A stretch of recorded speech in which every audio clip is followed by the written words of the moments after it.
الأتراك وتغييب الحقائق التاريخية.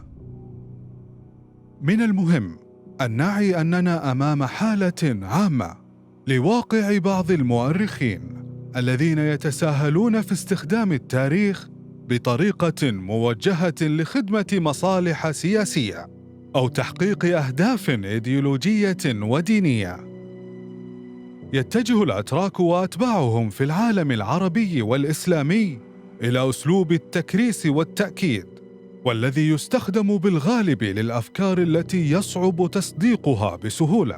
لذلك يعمدون إلى التكرار والإعادة كي يشعر المتلقي مع الوقت بحاجته لإعادة التفكير في الأمر.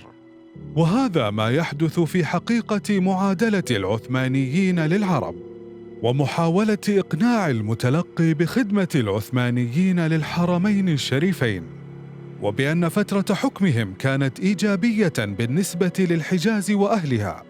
وكل هذا نتاج الحال الحربية في التاريخ بين السعوديين والعثمانيين، والتي كسرت به شوكتهم وحطمت به سطوتهم.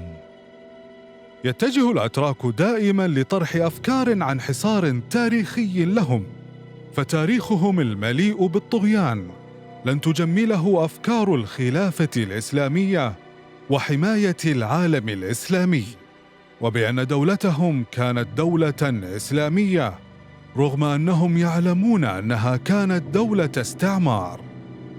في عام 1349 للهجرة، وفي قصره بمكة المكرمة، وصف الواقع العثماني في الجزيرة العربية في حديث شفاف وصريح لأحد الضيوف الحاضرين، وهو أحمد وحيد الدين حفيد السلطان العثماني: لقد أذينا في سبيل الدعوة إلى الله وقتلنا قتالا شديدا، ولكننا صبرنا وصمدنا. إن أعظم من حاربناهم أجداد هذا الرجل، يقصد حفيد السلطان العثماني، ولم يقاتلونا إلا لأننا امتنعنا أن نقول للسلطان بأننا عبد أمير المؤمنين. لا لا لا، لسنا عبيدا إلا لله تعالى، وما نقموا منهم إلا أن يؤمنوا بالله العزيز الحميد.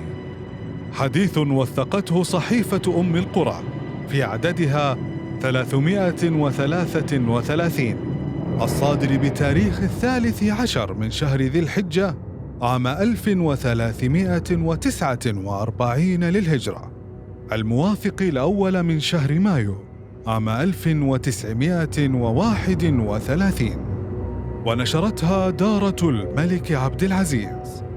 هذه هي حقيقة دولة الاستعمار والطغيان العثمانية.